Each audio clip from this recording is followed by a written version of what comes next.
مرحبا بكم من جديد أعزائي التلاميذ، عزيزاتي التلميذات. في هذا المقطع سنستأنف النقاش حول المحور الثاني من مفهوم الدولة والخاص بطبيعة السلطة السياسية، وسنقف اليوم عند موقف نيكولا ميكيافيلي حول هذه القضية. إذن ماذا يقول ميكيافيلي وكيف يجيب عن الإشكال المطروح؟ بالنسبة لميكيافيلي هناك طريقتان لممارسة السلطة السياسية من طرف الأمير أو الحاكم. الطريقة الأولى هي طريقة تعتمد القانون، ويقول ميكيافيلي أن هذه الطريقة خاصة بالبشر بشكل عام، أنها طريقة إنسانية في تدبير شؤون الحكم. الطريقة الثانية هي القوة، وهي طريقة تهيمن على نمط العيش الخاص بالحيوانات. القوة هنا نفهمها بشكل عام كل ما يميل أو يخرج عن إطار القانون والعدل يمكن أن نسميه في هذا السياق خصوصا بالقوة. إذن بالنسبة لميكيافيلي فالأمير يجب أن يزاوج بين هذين النمطين من ممارسة السلطة السياسية، ولا يكتفي بواحدة منها. فيما يخص طريقة القانون أو ممارسة القانون، إذن يمكن للأمير أن يتعامل مع رعيته بالقانون إن كان يحقق للأمير الحفاظ على سلطته ومصالحه. إذن إذا كان القانون والتعامل بالقانون يحقق مصلحة الأمير ويحافظ على سلطته فإنه يجب أن يتعامل به. أما إذا كان القانون لا يحقق له هذه المصلحة ولا يؤدي إلى استمرار سلطته ويشكل حجر عثرة أمام مراده، فيجب على الأمير أن يتجاوزه، لأنه في نظر ميكيافيلي القانون لوحده ليس كافيا بالنسبة للأمير لكي يصل إلى غايته وأهدافه ويحافظ على سلطته. أما فيما يخص القوة فإن ميكيافيل هنا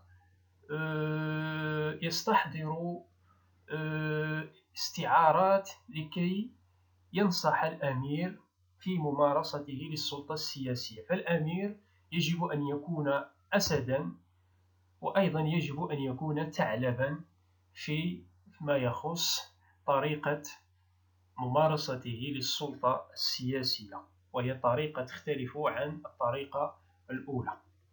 أسدا بمعنى أن الأمير يجب أن يكون قويا، له القدرة على البطش، على ممارسة العنف، على القتل، على تخويف أعدائه إلى آخره. يجب أن يمتلك هذه القدرة وهذه القوة على إركاع أو البطش بأعدائه ومنافسيه. إذن يجب على الأمير أن يكون قويا كالأسد.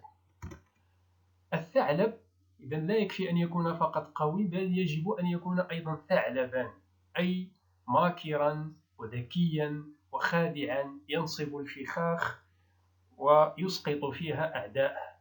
ومن مظاهر هذه الممارسات التي يجب على الأمير أن يمارسها في إطار سلطته السياسية هي التظاهر بالفضيلة، بالأخلاق، بالتدين. إن يتظاهر الأمير بشتى أنواع الصفات الحميدة، ولكن في الباطن يجب أن يمارس كل أشكال الأعمال التي تحافظ له على سلطته ومصالحه، عدم الوفاء والخداع والمكر إلى آخره.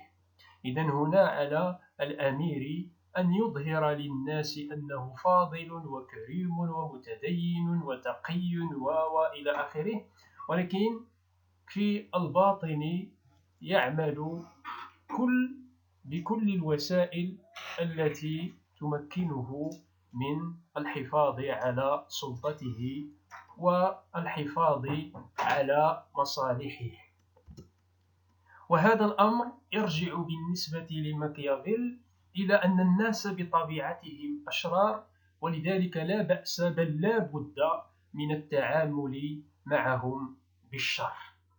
إذن هذه جملة الأفكار التي يمكن أن نبني من خلالها موقف ماكيافيل في ما يخص نظرته إلى طبيعة السلطة السياسية.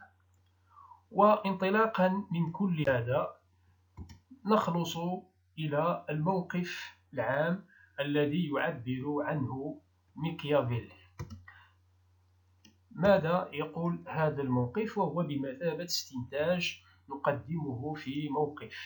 إذن يعتقد ماكيافيلي بأن السلطة السياسية التي يمارسها الأمير والحاكم لوحده ويجب أن يمارسها لوحده داخل الدولة يجب أن تجمع بين القانون والقوة. فلا يكفي حسب ماكيافيلي أن يستعين الأمير بالقانون لكي يحافظ على سلطته ومصالحه، بل لا بد له من استعمال القوة والمكر والخداع من أجل السيطرة على رعاياه وتخويف أعدائه والإطاحة بهم. فعلى الأمير أن يكون أسدا قويا يبطش بكل من يريد أن يطيح به أو ينافسه، وعليه كذلك أن يكون ثعلبا ماكرا خداعا يظهر للناس ما يريدونه من فضائل وأخلاق وكرم، ويبطن الرغبة في تطويعهم والسيطرة عليهم وخداعهم من أجل بلوغ غايته في الحفاظ على سلطته ومصالحه. ويؤسس ماكيافيلي تصوره هذا على منظور واقعي ونفعي للممارسة السياسية، لا يأخذ بعين الاعتبار المبادئ والمعايير الأخلاقية أو الفضيلة، فكل الوسائل سواء كانت مشروعة أو غير مشروعة يتوجب على الأمير أن يستعملها لبلوغ غايته. وبالنسبة لماكيافيلي فإن الناس أشرار بطبعهم ويميلون إلى الخيانة والغدر، ولذلك على الأمير أن يتعامل معهم بكل الوسائل التي تسمح له بتطويعهم والسيطرة عليهم. إذن الموقف باختصار، ونشير إلى نؤكد على هذا المنزع والمذهب الواقعي لماكيافيلي. وماكيافيلي يعتبر من أهم المفكرين السياسيين الذين سيحدثون ثورة في الفكر السياسي عندما سيفصل تماما بين قواعد الممارسة السياسية ومعايير الأخلاق أو التدين والتقوى. إذن فبالنسبة لماكيافيلي يقطع مع التصور الذي يمكن أن نجده في الفلسفة اليونانية أو الفلسفة الإسلامية التي كانت دائما ما تركز على ضرورة أن تتم ممارسة السلطة السياسية أخذا بعين الاعتبار المعايير الأخلاقية والفضيلة. إذن مع ماكيافيل سيتم تجاوز هذا التصور والانطلاق والنظر إلى السلطة السياسية وممارستها نظرة واقعية وتاريخية مفصولة عن كل المعايير سواء الأخلاقية أو الدينية. إذن نكتفي بهذا القدر، وإلى اللقاء.